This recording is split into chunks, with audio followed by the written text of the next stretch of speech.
kilómetros en 4 segundos. La hidráulica es la rama de la física que estudia el comportamiento de los líquidos en reposo o en movimiento. La hidrodinámica estudia los líquidos en movimiento.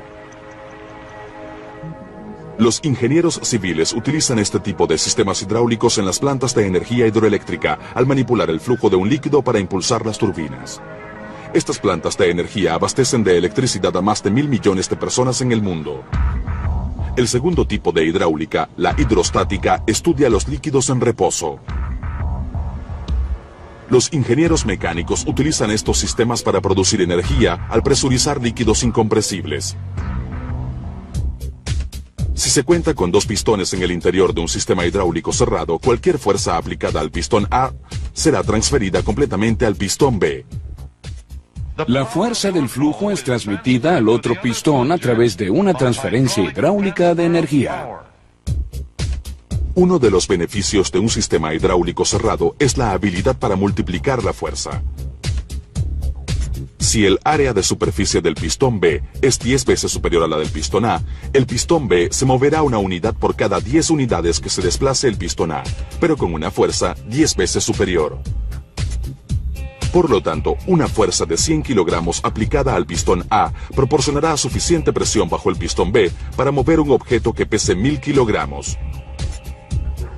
De una simplicidad extraordinaria, la fuerza multiplicadora de la hidráulica posee una capacidad impresionante, y es lo que le proporciona la fuerza bruta a casi todas las máquinas pesadas. La mayoría de las personas considera a la hidráulica como la aplicación de fluidos a alta presión, que mueven grandes cantidades de peso y generan mucha fuerza. Algunas de las aplicaciones más impresionantes de estos sistemas se basan exclusivamente en la fuerza hidráulica. Por ejemplo, las máquinas que compactan automóviles son increíbles. Trituran de 5 a 6 autos apilados verticalmente y solo puedes decir, ¿cómo lo logran? Es la hidráulica. Uno de los dispositivos más comunes que utiliza la multiplicación de fuerza es el gato hidráulico. Al mover la palanca, en realidad se está empujando un pequeño pistón que impulsa el fluido hidráulico y este fluye hasta un pistón más grande. Digamos que el pistón pequeño que estamos empujando tiene un área de superficie de 1 centímetro cuadrado. Sin embargo, el pistón más grande, que es en realidad el que está subiendo el automóvil, tiene un área de superficie de 10 centímetros cuadrados. Entonces, cada kilogramo de fuerza que empujas con la palanca, el sistema hidráulico lo multiplicará por 10. Desafortunadamente, la hidráulica, al igual que todo lo demás, no está exenta de esfuerzo. No la obtienes de la nada. Para que pueda funcionar, hay que bombear 10 veces la cantidad de fluido. A pesar de que los principios por los que se rige la hidráulica podrían parecer simples, fueron necesarias muchas mentes brillantes y miles de años para comprender totalmente la fuerza intrínseca de los fluidos. Los griegos en el 250 a.C. fueron una de las primeras sociedades en buscar la forma de controlar el flujo del agua e inventaron muchos dispositivos hidráulicos. Algunos eran dispositivos para la recreación, como este invento que hacía pasar aire a través de un tubo doblado, produciendo el sonido de un pájaro. Otros eran más útiles, como el reloj de agua. El griego que contribuyó de forma más permanente con la hidráulica fue el matemático Arquímedes, quien descubrió el primer principio de la hidrostática, la flotabilidad. Sus estudios acerca de la flotabilidad se basaban en el concepto de que un material sumergido en agua experimenta una fuerza en contra de la gravedad, conocida como presión. Fue el mismo inventor que dijo, denme una palanca lo suficientemente larga y un punto de apoyo y moveré la tierra. Se trata del principio de la palanca y eso es lo que hacemos con la hidráulica a diario. Para el año 30 a.C., el Imperio Romano se apoderó de Grecia. Pero en lugar de destruir la sociedad griega, los romanos aprendieron de esta y mejoraron algunas de las invenciones griegas, como la rueda hidráulica y los acueductos. Los romanos se dieron cuenta de que debían abastecer áreas mucho mayores y que debían contar con un sistema capaz de transportar grandes cantidades y al mismo tiempo utilizar el concepto de la gravedad. En los acueductos el agua fluía rápidamente, produciendo 90 kilogramos de presión por cada centímetro cuadrado, 25 veces más que la presión de agua estándar en una ciudad actual. Los ingenieros romanos a menudo diseñaban los acueductos para que terminaran en cisternas. El agua salía a través de pequeñas aberturas, convirtiendo al líquido en una fuente y proporcionando agua potable para los ciudadanos de Roma. Otros acueductos terminaban en molinos de agua, transformando la energía del agua en energía cinética para moler el trigo y convertirlo en harina. Sin embargo, los ingenieros romanos no desarrollaron otro tipo de tecnología hidráulica, dependían de la esclavitud. En el milenio que siguió, la ciencia de la hidráulica no avanzó. Viejas tecnologías como los molinos de agua prosperaron durante la era medieval. Finalmente, en el siglo XVII, el matemático francés Blaise Pascal hizo un descubrimiento sin precedentes. Al multiplicar la profundidad de un fluido por su peso inherente, Pascal creó la fórmula para determinar la presión de un fluido. Esto conllevó al aspecto más importante de la hidrostática, la multiplicación de la fuerza. El principio de Pascal constituye la base de todos los trabajos que actualmente hacemos con la hidráulica. Para 1795 el inglés Joseph Bramah puso en práctica el principio de Pascal en su prensa hidráulica. Cuando comenzaron a utilizarse los primeros sistemas hidráulicos alrededor de 1800, se usó agua como fluido hidráulico y esta no constituye un buen fluido hidráulico. Uno de los problemas del agua es que es muy poco densa y por ende se fuga a través de los sellos. En esa época los sellos que existían eran de materiales como cuero, cuerdas y cosas similares y por lo tanto si lograban sellar no lo hacían por mucho tiempo. La ineficaz industria hidráulica languideció. Sin embargo, poco después de la prensa de Bramah, un nuevo descubrimiento en Estados Unidos llevaría indirectamente a una nueva tecnología hidráulica. El descubrimiento de oro en Sutter's Mill en 1848 motivó una de las más grandes migraciones humanas en la historia. Con el deseo de obtener riquezas de forma rápida, un nuevo método para extraer oro conocido como excavación hidráulica se difundió rápidamente a través de Estados Unidos. Durante los siguientes 50 años, la minería hidráulica literalmente cambiaría el paisaje estadounidense. Las personas habían descubierto desde hacía mucho tiempo que la energía del agua podía ser enorme, y en los comienzos de la minería en Estados Unidos, durante la era de la fiebre del oro, se le sacó un gran provecho. Al tener acceso a fuentes de agua muy elevadas, los mineros construían tuberías de madera y conectaban boquillas a sus extremos, creando mangueras que podían disparar agua a altas velocidades hacia las laderas de California.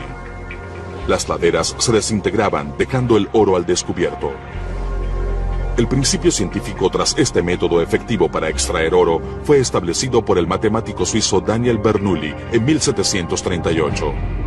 Bernoulli descubrió que si se hace pasar una cantidad de agua a través de una pequeña abertura como una boquilla, la presión que se genera detrás de esta abertura aumentará la velocidad del agua, creando un chorro a propulsión.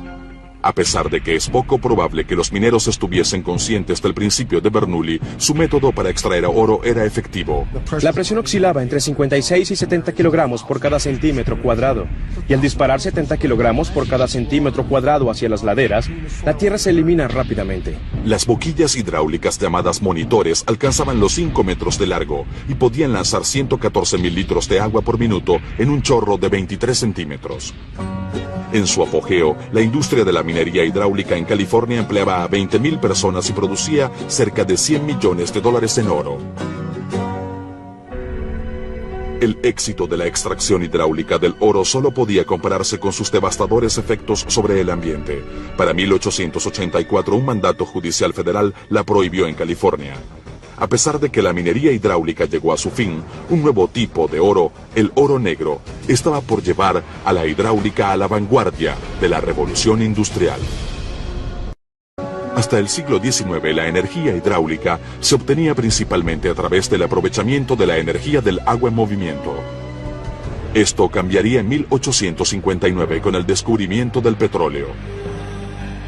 Desafortunadamente, el agua es propensa a pasar al estado sólido a 0 grados centígrados de temperatura, es decir, se congela, se convierte en hielo y tiende a hervir a los 100 grados centígrados de temperatura aproximadamente.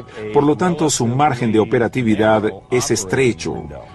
Por otra parte, el aceite puede tener un umbral de temperatura inferior a menos 18 grados centígrados y superior a los 121 grados centígrados. El descubrimiento de un fluido hidráulico apropiado convirtió a la prensa hidráulica en una herramienta esencial para las fábricas y ayudó en la evolución de la más reciente obsesión de los estadounidenses, el automóvil.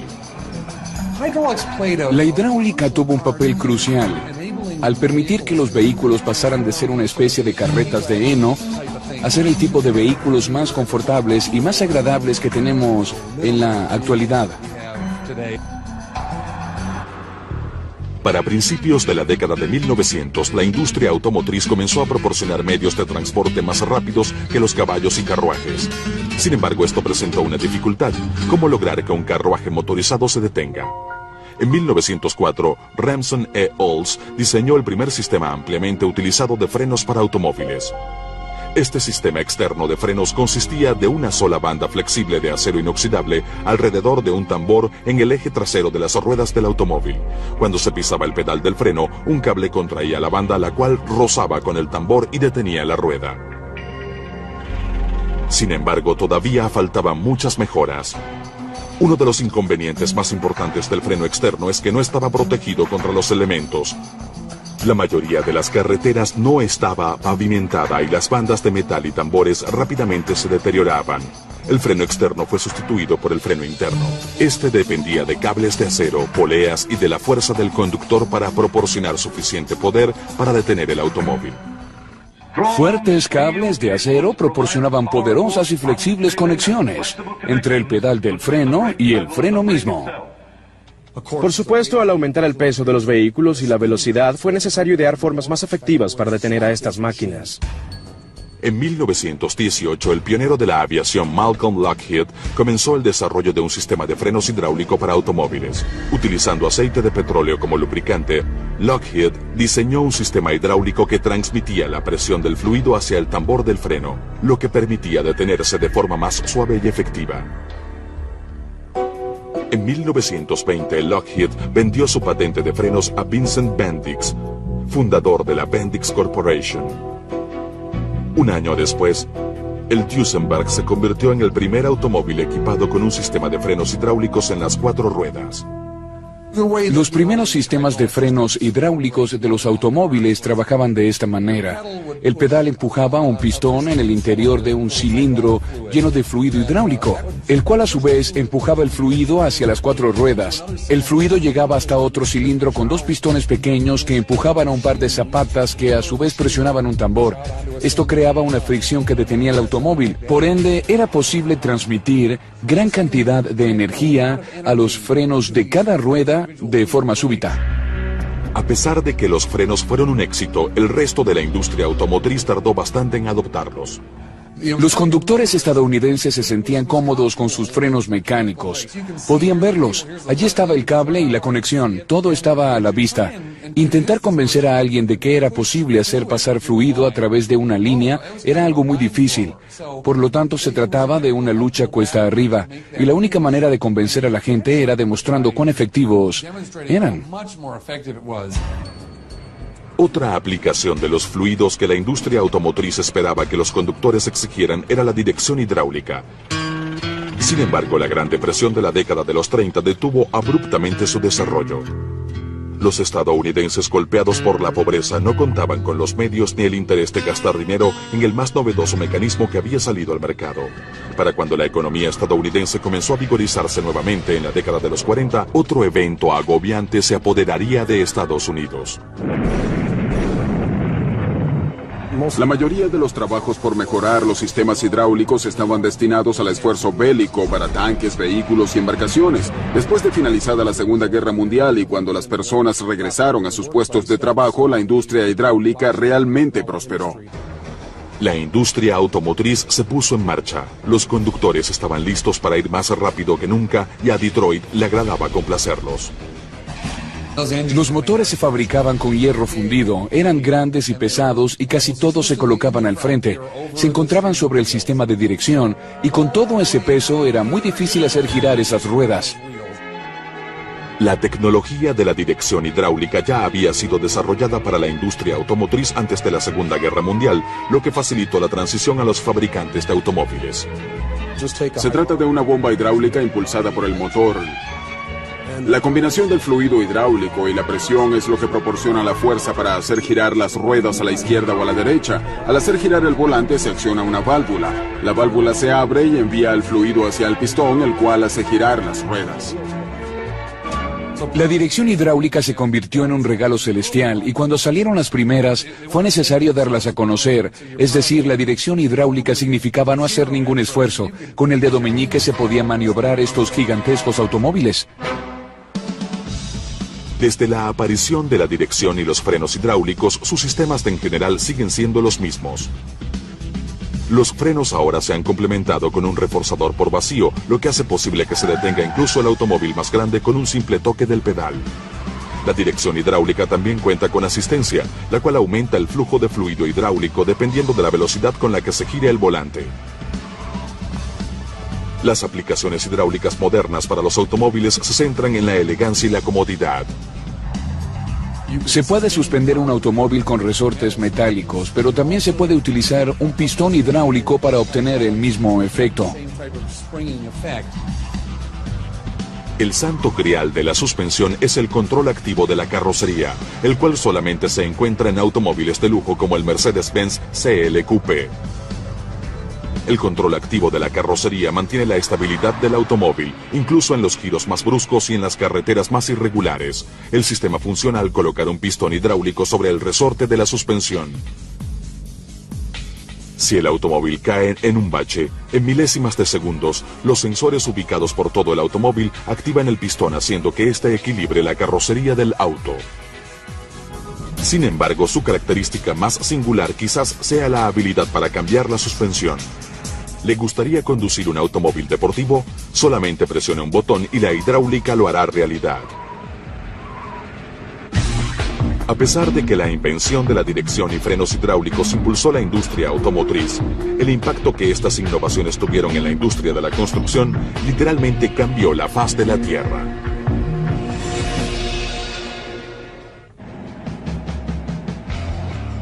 El mejor ejemplo de la fuerza bruta que proporciona la hidráulica puede encontrarse en la industria de la construcción.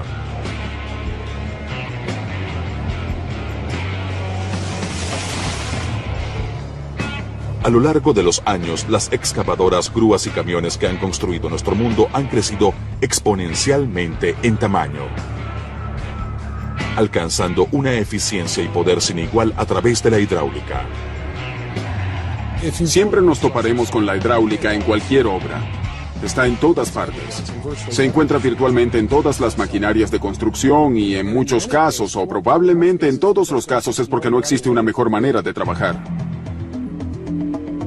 En un depósito de Youngstown, Ohio, la compañía Robbins está dando los toques finales a dos gigantescas máquinas perforadoras de túneles. Los taladros tienen 120 metros de largo y pesan 800 toneladas.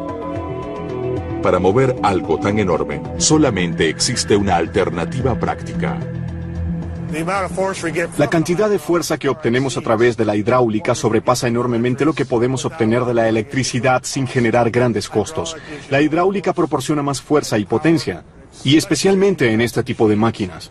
Se necesita esa fuerza para romper rocas que algunas veces son muy duras.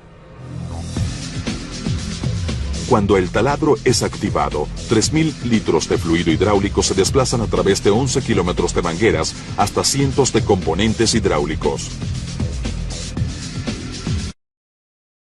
El sistema hidráulico es capaz de impulsar los pistones del taladro con una fuerza de 370 kilogramos por centímetro cuadrado.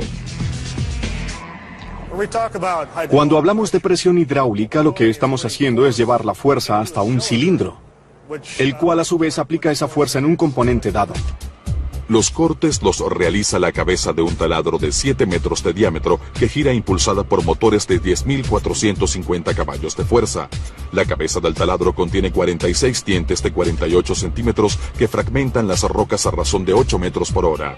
A pesar de que la cabeza del taladro es impulsada por energía eléctrica, es la hidráulica la que hace posible la fragmentación. Detrás de mí pueden observar un objeto curvo llamado asidero. Por lo tanto, si colocamos 2.200 kilogramos de presión sobre ese asidero, nos proporcionará suficiente fuerza para mantener a la máquina en su lugar y de esa forma no intentará girar en el interior del túnel. El asidero transmite 1.800.000 kilogramos de fuerza contra la pared del túnel. Cuando el taladro está estabilizado, se extiende un segundo juego de cilindros, los cuales empujan el taladro hacia adelante con una fuerza de 1.400.000 kilogramos. El asidero pesa aproximadamente 18.000 kilogramos y al moverse suavemente nos demuestra cómo la hidráulica mueve esa cantidad de peso de forma constante y suave. Después de la inspección, los gigantescos taladros serán enviados a Islandia para la construcción de una planta de energía hidroeléctrica. Equipos de construcción tan prodigiosos como estas perforadoras de túneles o Robbins representan el poder sin precedentes que la hidráulica puede ofrecer. Sin embargo, la historia de la hidráulica en el campo de la construcción tuvo un comienzo bastante modesto, empezando por el camión de remolque plano. Para 1910, el camión pasó de ser un simple vehículo de transporte a una máquina que podía llevar grandes cantidades de materiales como tierra, rocas y carbón. La tarea de colocar estos materiales en el remolque era responsabilidad de la pala de vapor. Para descargarlos se utilizaban sistemas mecánicos de volteo. En la actualidad, la industria de la construcción depende de los cilindros hidráulicos. Si pensamos en los camiones de volteo, los primeros de ellos contaban con un sistema de montacargas y poleas.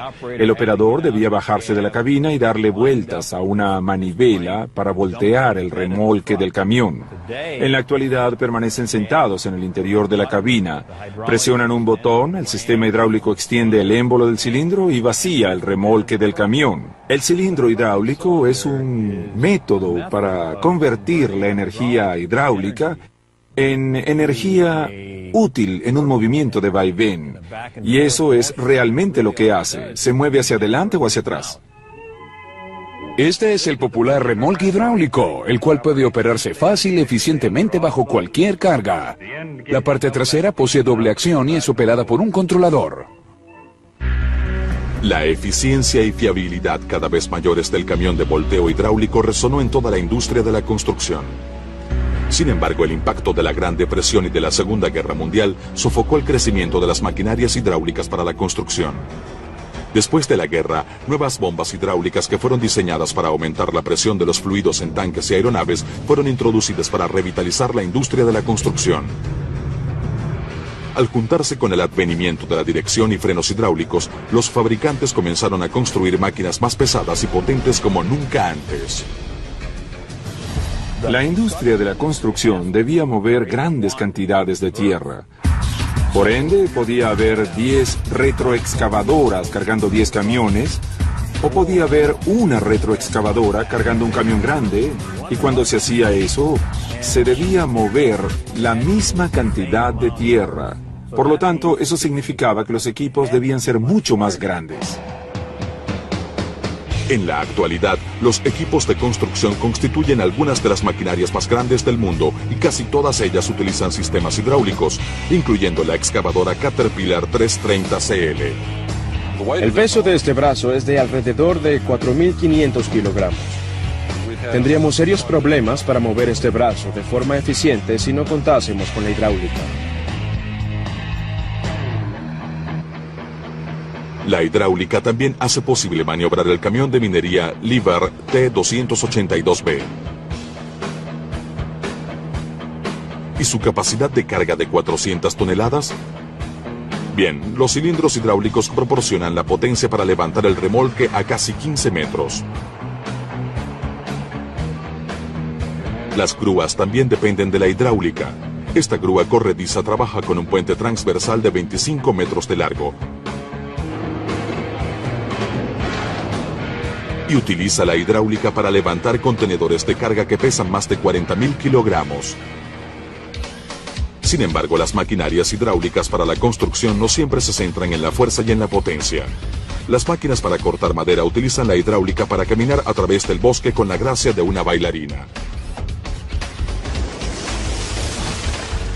Pero hay que tener cuidado cuando se está cerca de esta bailarina, ya sea caminando, paseando, excavando o taladrando. El ambiente de una obra en construcción siempre es uno de los sitios más sucios de la Tierra. Aún así, el componente que identifica un sistema hidráulico, el cilindro, pareciera no perder nunca su brillo. Cualquier contaminación en el interior del sistema hidráulico sería desastrosa. Los cilindros tienen un limpiador en el extremo del cabezal, y cuando el émbolo del cilindro se retrae, este limpia el exceso de suciedad antes de que se extienda nuevamente. Sin embargo, la hidráulica no solo revolucionó las maquinarias sobre la Tierra, también revolucionó las máquinas en el cielo. Durante los últimos 100 años, la industria aeroespacial se ha transformado de esto a esto. El sorprendente salto en la tecnología aeronáutica no hubiese sido posible sin el poder de la hidráulica. El avión realmente constituye el mejor ejemplo de uno de los adelantos en la hidráulica, en donde la potencia se genera a través del motor y ésta se transmite a través de las líneas hidráulicas hasta donde sea necesario, ya sea en la parte posterior de la aeronave o en las alas. En el interior del fuselaje de una aeronave comercial existe un intrincado sistema de bombas y mangueras que transfieren el altamente presurizado fluido que comanda prácticamente cada una de las fases del vuelo. Muchos de estos sistemas se operan mediante lo que se conoce como vuelo por cables. En un sistema de vuelo por cables convencional, los comandos de vuelo se controlan electrónicamente, pero se activan de forma hidráulica. Cuando un piloto desea accionar el timón de dirección, el comando entra a una computadora y posteriormente la señal es enviada por cable hasta el sistema hidráulico. Este sistema consiste en un tanque por cada motor que abastece de fluido a 2 bombas por cada motor. Las bombas envían el fluido presurizado a 210 kilogramos por centímetro cuadrado a través de tuberías de metal que se extienden a lo largo del fuselaje, hasta llegar a un activador que empuja un pistón y mueve el timón de dirección.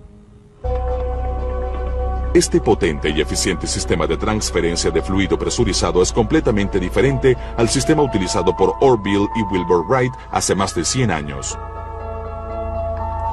La aeronave de los hermanos Wright no tenía sistemas hidráulicos. Sus controles básicos estaban conformados por una palanca y cables o poleas, lo que les permitía controlarla.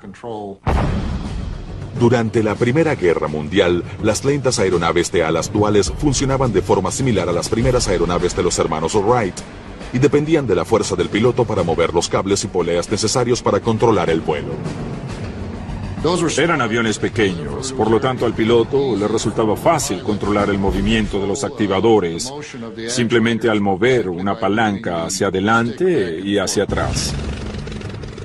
Después de la Primera Guerra Mundial, las Fuerzas Armadas buscaron la forma de aumentar la velocidad y de mejorar el desempeño de los aviones. Los ingenieros centraron su atención en el tren de aterrizaje. Anteriormente, todos los trenes de aterrizaje eran fijos. La Armada decidió hacer algunas pruebas en las que alzaban el tren de aterrizaje mediante una manivela y una polea y descubrieron que podían reducir la resistencia al avance en un 30%, pero exigía mucho esfuerzo. Por lo tanto, se consideró a la hidráulica como una manera de hacerlo de forma más efectiva. El primer sistema de tren de aterrizaje operado de forma hidráulica fue creado en 1929, lo que le abrió las puertas de la aeronáutica a las aplicaciones hidráulicas. En los años siguientes, las aeronaves continuaron aumentando su tamaño y velocidad, haciéndole más difícil al piloto comandarlas mediante el sistema de palancas y poleas. Para poder mover el timón de profundidad, por ejemplo, o el timón de dirección, si intentamos hacerlo a mano o mediante el sistema convencional de poleas y cables, la mayoría de esas aeronaves terminaría en tierra o en el agua. Con el éxito del tren de aterrizaje hidráulico, los ingenieros militares siguieron los pasos de la industria automotriz, al instalar frenos hidráulicos a bordo de todas las aeronaves militares. Pronto, tanto alerones como el timón de dirección, la torreta de armas y las compuertas para bombas se activaban mediante sistemas hidráulicos. A pesar de que el sistema de control de vuelo todavía requería que el piloto moviera cables y poleas, los activadores ahora se movían por la multiplicación de la fuerza hidráulica. Sin embargo, las aeronaves de la Segunda Guerra Mundial necesitaban ejecutar maniobras más rápidas y osadas, como nunca antes lo habían hecho. La presión debía aumentar para que el piloto pudiese modificar su posición y hacer lo que requiriese hacer. Era necesario un nuevo tipo de bomba. Las bombas utilizadas en la mayoría de las aeronaves militares eran ineficaces y perdían fluido al aumentar la presión. El pionero de la hidráulica, Harry Vickers, diseñó una bomba de pistón que rápidamente se convirtió en la bomba predominante en las aeronaves de la Segunda Guerra Mundial. Con estas nuevas bombas de pistón, la presión del fluido aumentaba de 70 a 210 kilogramos por centímetro cuadrado. Sin embargo, este aumento de presión también aumentaría la fatiga en las mangueras hidráulicas y sellos. Si un fluido hidráulico llegaba a salpicar sobre el colector del motor, indudablemente causaría un incendio. Muchos de los incendios que presenciamos en general eran causados por fugas de fluido hidráulico. Muchas veces una fuga de fluido hidráulico no consiste en un goteo. El fluido está a gran presión, por lo tanto saldrá de una manguera o de un sello como un chorro. Si ya se ha iniciado un incendio, la fuga lo alimentará y las consecuencias serán catastróficas. Para combatir esto, las Fuerzas Armadas se cambiaron a un queroseno menos inflamable llamado 1000H5606. También se diseñó un nuevo sellador conocido simplemente como O-Ring. El O-Ring tiene la singular habilidad de ser capaz de comprimirse para llenar un espacio y lo hace de forma eficiente. Se trata de una pieza de elastómero en forma de rosquilla que se convirtió en el sellador de preferencia para la mayoría de los componentes presentes en un sistema hidráulico.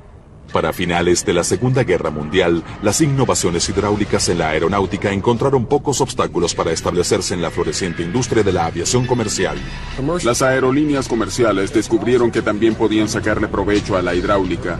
Podrían fabricar aviones más grandes, livianos y capaces de transportar a un mayor número de personas. Por ende, al contar con estas aeronaves, los viajes aéreos serían más prácticos. Los fluidos a base de queroseno utilizados en la aeronáutica militar fueron considerados peligrosos por la FAA. En 1948, los fabricantes de aeronaves resolvieron el problema con el desarrollo del Skydrol 7000. Este fluido era éster de fosfato, el cual todavía se utiliza en la actualidad. El éster de fosfato es un tipo de fluido hidráulico sintético con muy buenas cualidades lubricantes. Además, tiende a ser resistente al fuego. Excepto por el fluido, las funciones hidráulicas de las primeras aeronaves comerciales eran casi idénticas a las utilizadas en los aviones militares. La hidráulica activaba el tren de aterrizaje, movía los alerones y el timón de dirección, y controlaba los frenos.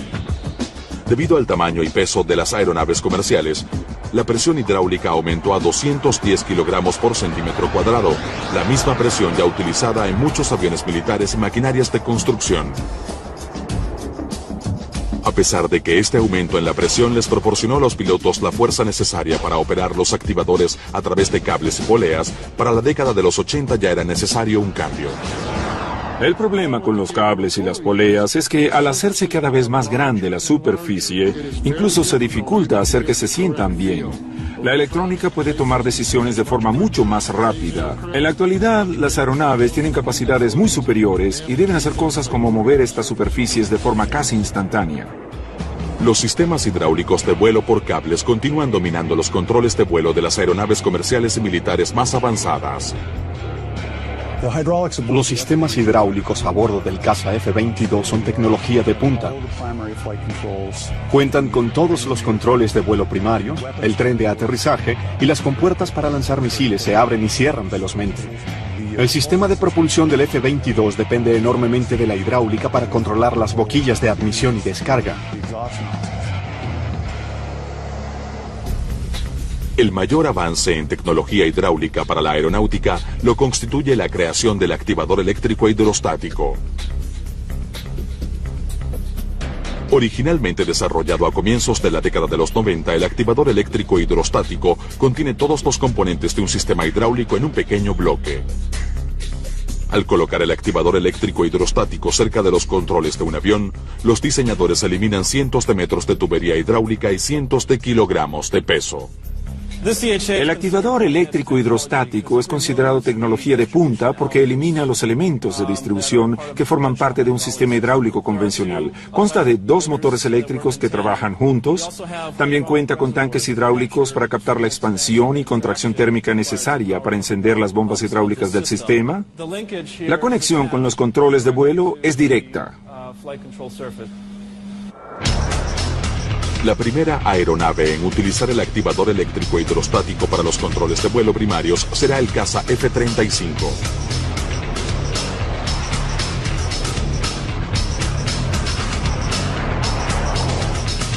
La primera aeronave comercial en utilizar el activador eléctrico hidrostático, en este caso para los controles de vuelo secundarios, será el nuevo Airbus A380.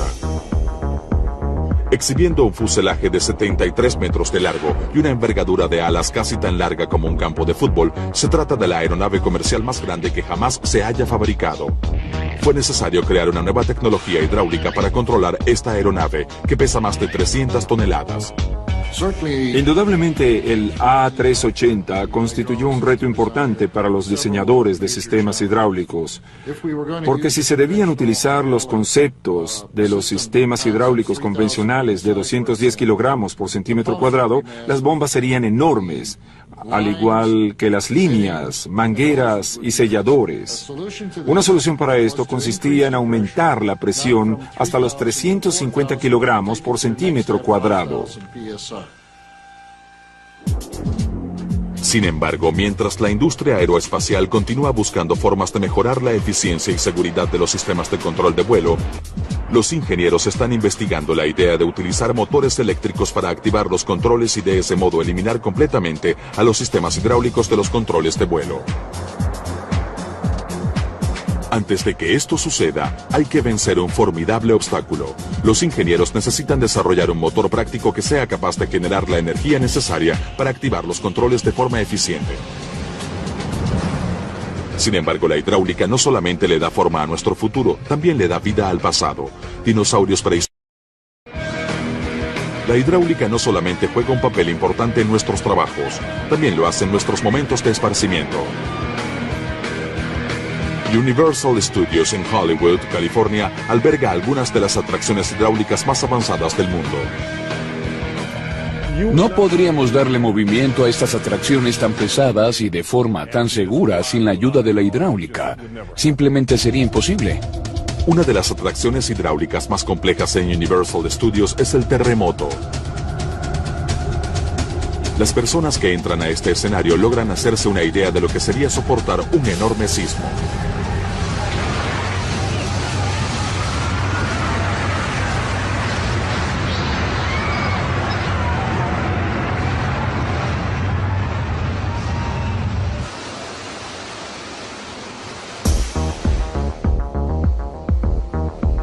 El sistema hidráulico para el terremoto es impulsado por 2 motores de 50 caballos de fuerza. El sistema funciona al enviar fluido a través de las bombas hidráulicas hasta una serie de acumuladores que almacenan el fluido a presión, el cual está listo para cada espectáculo. Por debajo del piso del terremoto, una cueva oscura alberga docenas de cilindros hidráulicos. Al estremecer el piso de 6.000 kilogramos con movimientos lineales y laterales, los cilindros crean la sensación de un temblor de 8,3 grados. Aunque esto es solamente uno de los efectos hidráulicos de este espectáculo. Durante el espectáculo tenemos una enorme placa que cae. Detrás de esta hay 4 grandes cilindros hidráulicos. Pesa alrededor de 2.800 kilogramos.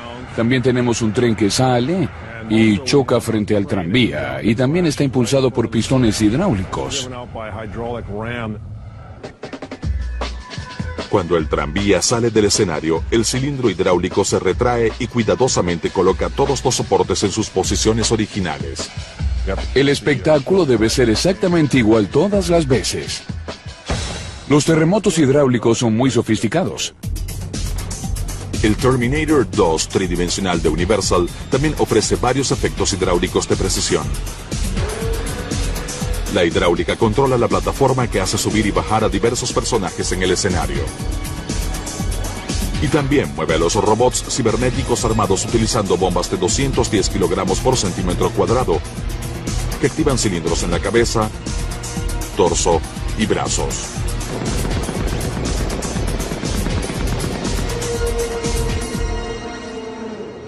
Sin embargo, la atracción que utiliza el mayor número de efectos hidráulicos en Universal es el Parque Jurásico. Los visitantes pasean a través de selvas prehistóricas y se encuentran con manadas de dinosaurios de tamaño real, incluyendo un dinosaurio de 12 metros de alto que utiliza 15 cilindros hidráulicos solamente en el cuello.